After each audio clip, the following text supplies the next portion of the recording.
कानपुर देहात के रनिया नगर पंचायत में विष्णु महायज्ञ के तहत भव्य कलश यात्रा निकाली गई। मां कनखिया देवी मंदिर से जल भरकर ये यात्रा सरवनखेड़ा रोड और सदर बाजार होते हुए यज्ञ स्थल पहुंची। वैदिक मंत्रोच्चारण और जयकारों से वातावरण भक्तिमय हो गया। मंत्र संचालक भोले शुक्ला ने आयोजन की जानकारी दी। क्या नाम है आपका? मैं मंच संचालक भोले शुक्ल, झींझक, कानपुर देहात। कथा का आयोजन कितने वर्षों से हो रहा है? विगत 17 वर्षों से आयोजन चल रहा है। ये 18वां यज्ञ का वार्षिक महोत्सव है। कितने विद्वान गण आ रहे हैं इस कथा में? वैसे विद्वानों की संख्या लगभग 20 के समथिंग है। लगभग 5 लोग यज्ञशाला में रहकर श्री विष्णु महायज्ञ को संपन्न कराएंगे। लगभग 5 लोग श्रीमद् भागवत कथा टीम में हैं, जो व्यास जी के साथ सहायक व्यास, आर्गन वादक, नाल वादक इत्यादि व्यवस्थापक हैं। 5 के समथिंग प्रतिदिन राम कथा वक्ता और उनके साथ लोग रहा करेंगे। ऐसे ही लगभग 20 विद्वानों का आवागमन रहेगा। कथा प्रारंभ होने का क्या समय रहेगा?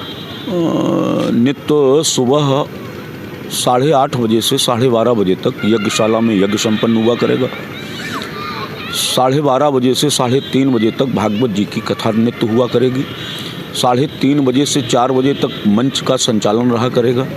4 बजे से 5 बजे तक एक मानस कथाकार के द्वारा रामचरित मानस की कथा संपन्न हुआ करेगी। 5 बजे आरती तथा प्रसाद। पुनः रात्रि में 7:30 बजे से रात्रिकालीन प्रवचन बेला 11 बजे तक नित्य चला करेगी। रनिया नगर वासियों को आप क्या संदेश देना चाहते हैं? रनिया नगर वासियों को, यद्यपि विगत 17 वर्षों से आयोजन हो रहा है, वो सभी लोग इस कार्यक्रम से जुड़े हुए हैं। सभी लोग कार्यक्रम को सुन रहे हैं, समझ रहे हैं। फिर भी ये 18वें वार्षिकोत्सव में सिर्फ रनिया नगर को एक ही संदेश है। हम सिर्फ यह विचार करें कि संपूर्ण 84 लाख योनियों की यह जो हम सभी को मानव काया प्राप्त हुई है, ये श्रेष्ठतम क्यों है, ये श्रेष्ठ क्यों है, इस पर विचार करें। और सत्संग में लगभग हर कथा में यह बिंदु निकल कर आता है, इसका सार निकल कर आता है कि हमें भगवान ने ये मानव देह क्यों दी है। क्योंकि अगर इस देह को पाके भी हम पुनः इस धरा पर, या पुनः मुझे अपने कर्मों के आधार पर कोई योनि में जन्म लेना पड़ा, तो मैं समझता हूँ कि ये मानव काया पाना सार्थक नहीं होगा।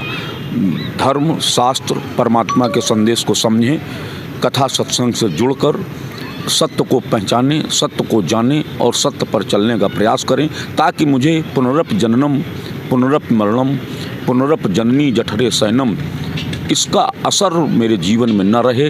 तभी ये मानव देह। रनिया नगर पंचायत में यज्ञाचार्यों की मौजूदगी पर भूमि पूजन कर विशाल कलश यात्रा का आयोजन किया जा रहा है, जिसमें मां कनखिया देवी मंदिर से कुछ लोग हैं, महिलाएं हैं, वो जल भर करके सरवनखेड़ा रोड, रनिया पड़ाव, चिटिकपुर होते हुए वहीं रनिया स्थित प्रांगण पर पहुंचेंगी और अपने जीवन को धन्य बनाएंगी। और इसी के साथ कुछ महिलाएं भी हमारे साथ हैं। आइए उनसे भी बात करते हैं कि किस तरह से, कब से, क्या नाम है आपका? कब से आ रहे हैं आप? 2 साल हो गए थे। पहली बार कलश नहीं उठाया गया? उठाया गया था, अगली बार भी। हाँ, आपकी बात है।